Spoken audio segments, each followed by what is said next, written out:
Hello, my name is Jack Butler, and today I'm going to be walking you through how I made the DIY bokeh wall video.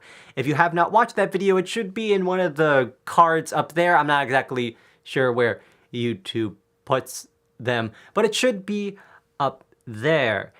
Now, please watch that video because this video is going to be all about walking you through how I made that one. That's a little bit confusing.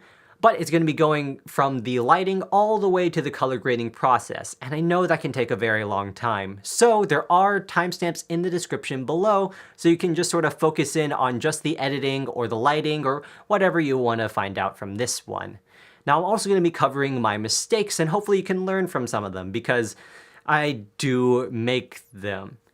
So with that out of the way, I am going to join you guys on my computer monitor now.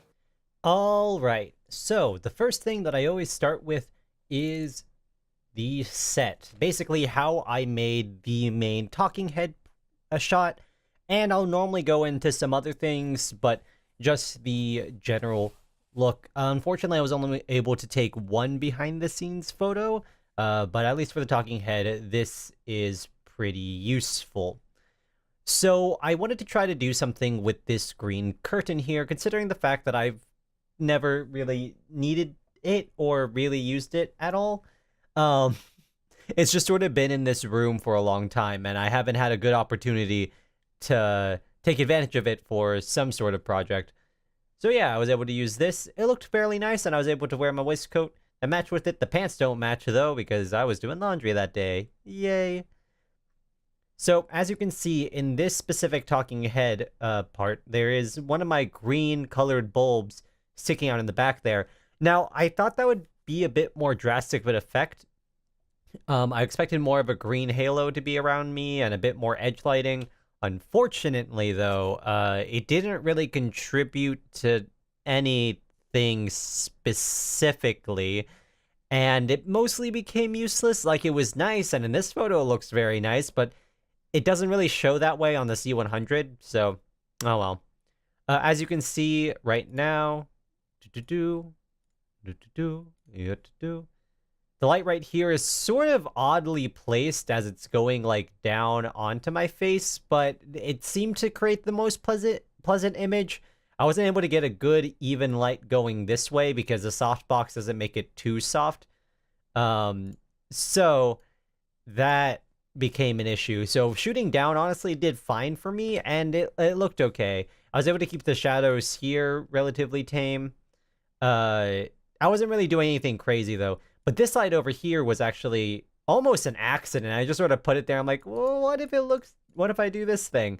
And I was able to get a very strong edge light, which added some definition to my face, which is very, very nice. That's something normally I don't use too much, but in this specific case, I wanted to. I could have definitely not done that, though, and it probably wouldn't have changed a whole lot if I lowered the intensity. But the little aperture light is crazy bright, and I appreciate that. But there's honestly not a lot going on in this set area. I have the curtain as my main background, and later in the video I obviously get out the bokeh wall board, but that's basically it. I didn't do a lot of setup time. Most of this is just my room, and all I did was have to move around my laundry basket, which I was already doing laundry anyways, and clear up some space so the camera had some more direct looks at me. So that's it for the set and some of the lighting for the beginning scene, and now we can get into more of the lighting. Alright, so now let's go into more of a lighting breakdown, and then I'm going to go into an actual shot composition and choices I made within the shots first. So, for lighting for this one, this was actually just my key light, the Aperture 528S just beaming down. Literally nothing special here. There is nothing besides that. And that's it for that shot. We already went through the talking head, but you can see more of an example. So right now I have the sunlight actually making more of a presence in the image than the green light, which barely is doing anything. Plus something difficult is actually using C-Log, because I can't necessarily get accurate green colors from C-Log all the time for whatever reason. I really don't like it. So yeah, this sort of didn't work as well as I thought it would, but I am getting a bit more color contrast, and it doesn't look like the worst. It's just like, but this is, I like this. This is a good edge light. It is extreme enough, and enough is wrapping around my face anyways, that it isn't like super distracting. Also, Jesus Christ, my hair was poofy like a couple months ago. Wow. Actually, I'm going to talk about this. So this is an interview lighting setup that wasn't necessarily made for this video, but I definitely, this definitely is one of my better looking interviews. So right here, I have a key light, actually the same thing as here. It's beaming down on him, and then I have a fill way back here. There's something getting shot against way back here. But it is causing a warmish light, and I kind of forgot why. It could have just been the piece of foam board I happened to be using at the time, but I'm not exactly sure. Also, I was supposed to have a backlight, but for some reason, no one turned it on, I guess, and that never happened. So unfortunately, the black suit sort of blends in. I have these string lights over here that I hung up from a previous video that I worked on in class. So these string lights were already here, and it makes a lovely image. I really like using these. Unfortunately, you can see cables over there, so don't do what I did and do that. Moving on to some of the next shots. So I actually should talk about these two shots as well in terms of lighting, because I never talk about it in the actual episode. So I have a red light that's actually being both an edge light and the one shooting off onto this aluminum foil here. And it's very important that this happened, because most of this was honestly by accident. I just sort of got my lights and then like, this seems like a fun idea, and then just sort of smudged it all together. So this was more of a happy accident, but it does look nice. This shot was also a fucking pain in the ass to make. Oh my god. The 5D Mark III not having a screen so I could like see myself was a nightmare. But after like a billion shots, this one ended up in focus and it looked nice. This one, I actually did a basic product shot thing. So I had it beaming down, and then I sort of flagged off the light in the back. I gave it a lot of separation, and then I put red and cyan, and that's that. That's basically it for that one. But that's actually how I do another shot for the Blue Yeti later. So for this, I actually kind of regret the way I filmed this part, because it doesn't really make a whole lot of sense, even though I'm trying to go for a more stylized blue, or not stylized blue, but I try to use color stylistically. Although it's matching with, obviously with my shirt, I sort of shove everything on my bed over this way, and it doesn't really work for the shot. The blue's sort of distracting. I mean, at least the light in it is good, like already, like, you can see everything, but it's honestly not the strongest way I probably could have presented this. I just sort of needed a big space, and unfortunately, there was nothing available in the house, because I'm still in my parents' house. So unfortunately, I still needed to be on my bed and just make it there. Also, fun fact, this is also the first time I'm making it. This was all basically impromptu. So that was fun. I actually, before any of this, I did make a bokeh wall by stringing aluminum foil, but also when I was doing the talking, I did this talking head part before I did this part, which was probably kind of bad, because this totally could have been ruined if this didn't specifically work. I just thought it'd be fun to do this, so I sort of rushed into this. The speed up here looks okay. I don't know. Again, I felt like there was probably a better way for me to present this. This does look amateur, and the way I lit it was just make my whole room blue and then have one key light, and that just didn't work for this shot. Now for this, I was actually meant to have a cameraman, and the lighting here, basically you have a beam downwards, and I'm doing a basic thing where I have some fill. Unfortunately, this honestly wasn't close enough to do much, which I think I changed. Yeah, I changed there. This initial shot I thought would work a lot better, but it ended up not. Luckily, the 5D Mark III is so forgiving in environments like this that I was able to save the shot and make a pretty decent photo. I just needed to change some things up. I also have this light over here that isn't actually really doing anything. It's just sort of trying to light more of the room because the C100, although it has great dynamic range, in the situation I was putting it in, I wasn't giving it really enough light. I also have the colored lights on this stand over here. This is actually what I used to light myself in my Blue Yeti video, and luckily I just had to replace some bulbs and then put this behind her. Also, I didn't really use the bokeh wall to its full effect because I didn't really have enough space to take full advantage, so a lot of these ended up being really close, and I don't know, I felt like I could have done better with that. So with this, I'm actually lighting more directly, and I'm still basically in shadow, which is a bad thing. Again, I was supposed to have a cameraman, so it was supposed to be a bit more, like, someone was supposed to be moving with it, and they were supposed to be tracking me, but it didn't end up working that way. But the lighting here, it's just simple bounce onto person just simple light on person from one direction. And then I filled it actually with the other light. You can't really see where it is. Yeah, there it is. You can see it like peeking out right there. Yeah, it's going directly. So it's just filling some much needed. So it has a little bit more definition. And for this, it was the same thing. Luckily, okay, so the green light actually worked for this part fairly well. Also, you can kind of tell that my hair, like I didn't wash my hair because this is the second day. I take a shower every other day. But it's like poof, not poof, poof, not poof. Very sad.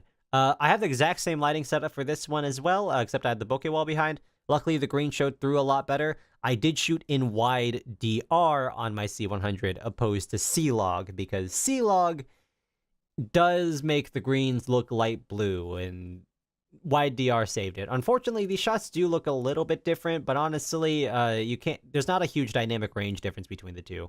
It's just color temperature and stuff like that.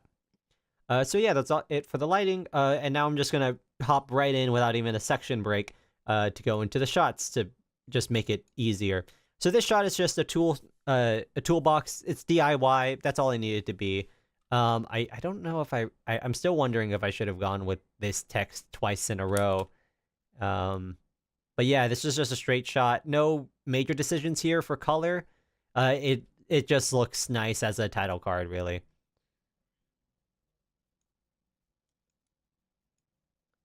So all these, this is when we're going to go into shot composition and really just trying to get the shot versus trying to make the shot look nice. I was just trying to get the shot, which is good, but it's not really good enough, and it's not something I want to represent while I do my YouTube stuff here, because none of this looks even remotely to the standard that it should. I should be getting more macro shots. I should be trying to make it more energetic. I shouldn't be making it so dull. I mean, granted, the process of making this was fairly simple, and in fact so simple it's kind of difficult to make it look interesting. But if some people can make making coffee, getting up in the morning, or just like putting on clothes look cool, then I should be able to make this look cool, and I'm actually a little bit disappointed in that. But yeah, basically just straight shots. And here again, it's a straight shot. I do make sure that it is at an angle where I'm sort of falling on the thirds, but there's not a ton else going on for shot composition there as well. But with that all out of the way, I can go into a little bit of the editing. Again, nothing too major. So if you look at the editing here, it's just basically shots and voiceover. The most important thing, though, that was really difficult was actually the audio. And this is something that's probably not going to arise all that much, but the audio here was fairly difficult because I was having a lot of trouble getting balance between the background music and my voiceover. And in fact, leveling the voiceover was even pretty difficult. So you want to make sure that that's balanced. And I spent a lot of time tweaking that. Everything else Not that difficult. Most of it was just me doing a take.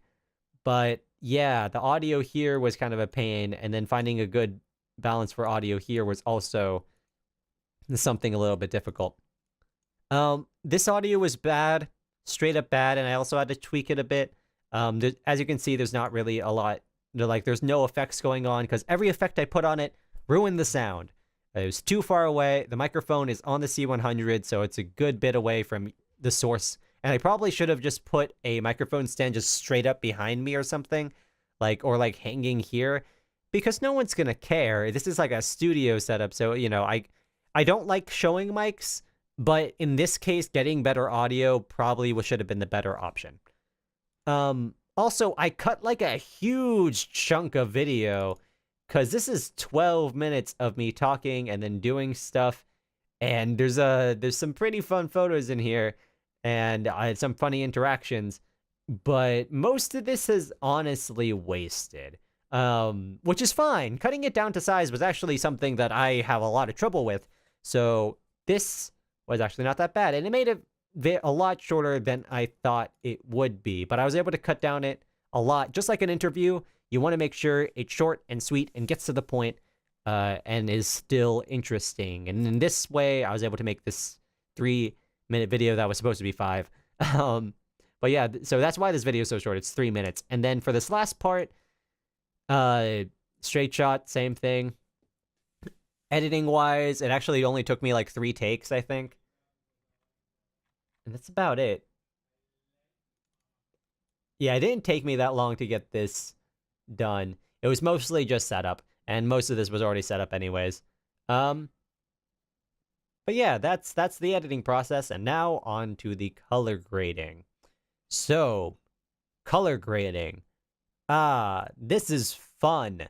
So, color grading wise, this is actually fairly simple, and because of that, it's mostly just contrast. Honestly, it's mostly just doing contrast.